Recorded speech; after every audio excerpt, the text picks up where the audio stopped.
Hey Brentwood, this is Ms. G. I miss you guys. Today I'm going to read you a book called Bread and Jam for Frances. Frances is a little skunk and she lives with her mom and dad and her little sister Gloria. I'm going to put it like this so that you can see the pictures here. Okay. Bread and Jam for Frances by Russell Hoban.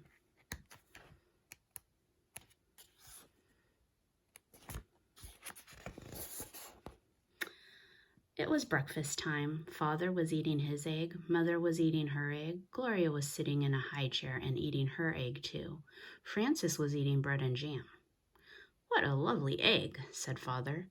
"It is just the thing to start the day off right," said Mother. Frances did not eat her egg. Frances sang a little song to it. She sang the song very softly. "I do not like the way you slide. I do not like your soft inside. I do not like you lots of ways. And I could do for many days without eggs." Frances spread jam on another slice of bread. "Why do you keep eating bread and jam?" asked Father, "when you have a lovely egg?"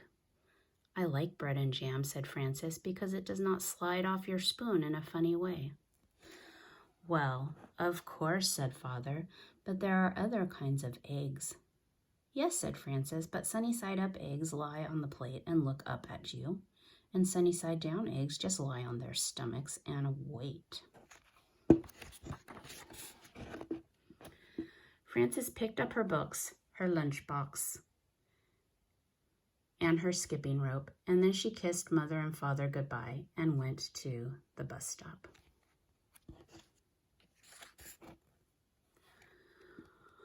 While she waited for the bus, she skipped and sang, "Jam on biscuits, jam on toast. Jam is the thing that I like most. Jam is sticky, jam is sweet.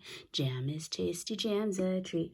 Raspberry, strawberry, gooseberry. I'm very fond of jam."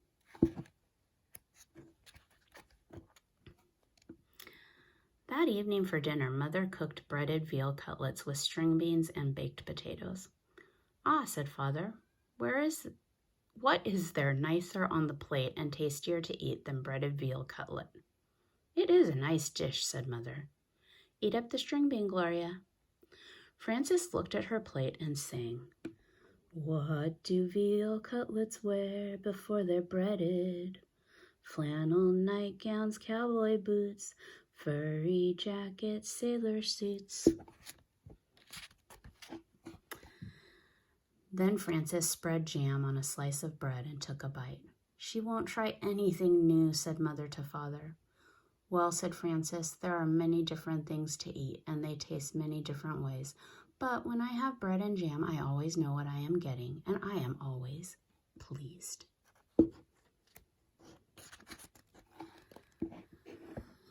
"You try new things in your school lunches," said Mother. "Today I gave you a chicken salad sandwich." "I traded it to Albert," said Frances. "For what?" said Father.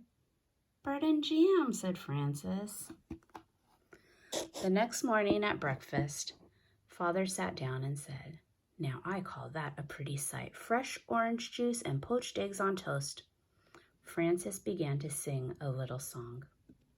"Poached eggs on toast, why do you shiver with such a funny little quiver?" Then she looked down and saw that she did not have a poached egg.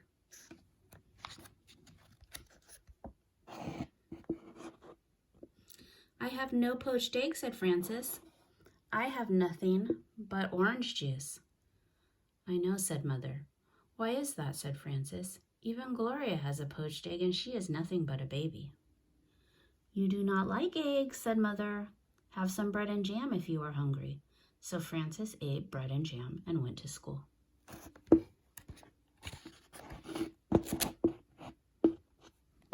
you see that? When the lunch bell rang, Frances sat down next to her friend Albert. "What have you today?" said Frances.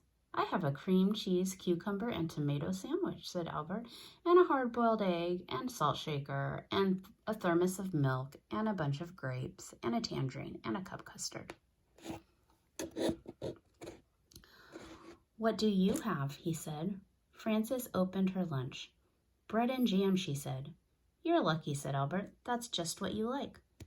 I had bread and jam for dinner last night, said Frances, and for breakfast this morning. I am a very lucky girl, I guess.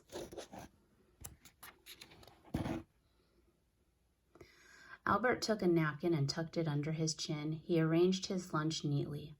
I like cream cheese with cucumber and tomatoes on rye, said Albert. With his spoon, he cracked the egg. He sprinkled salt on the yolk. He took a bite of sandwich, a bite of egg, and a drink of milk. Then he went around again. Albert made the sandwich, the egg, and the milk come out even. Albert sighed. I like to have a good lunch, he said. Frances ate her bread and jam, then she went out to the playground and skipped rope.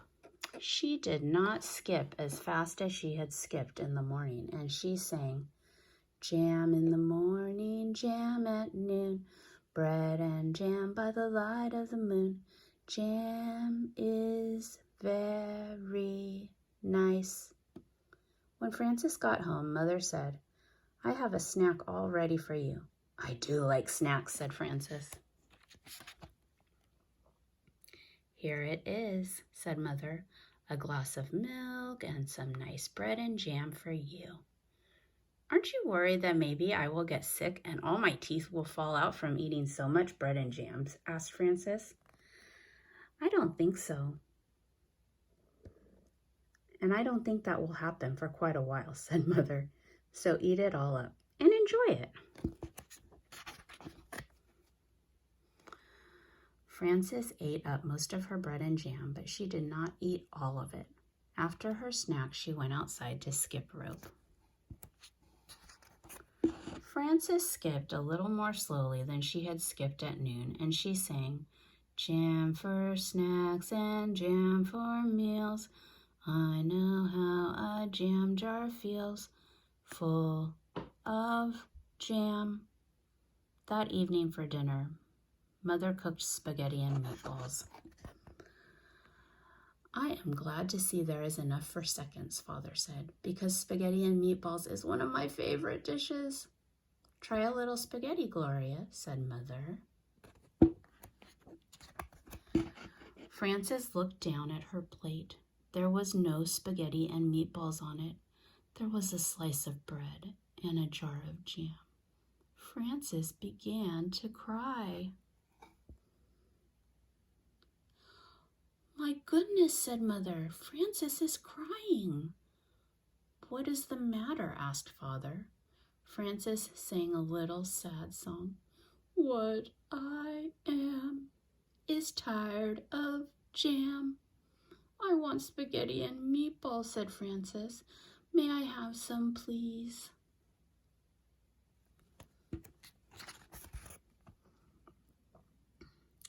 I had no idea you liked spaghetti and meatballs, said Mother. So Mother gave Frances spaghetti and meatballs, and she ate it all up.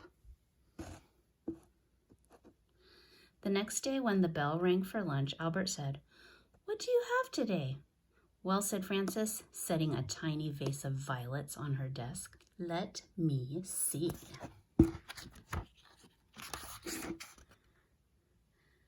I have tomato soup, Frances said, and a lobster salad sandwich. I have celery, carrot sticks, and black olives, and plums and cherries, and vanilla pudding. That's a good lunch, said Albert. I think it's nice that there are all different kinds of lunches and breakfast and dinner and snacks. So do I, said Frances, and she made everything come out even. The end. Hope you guys liked that.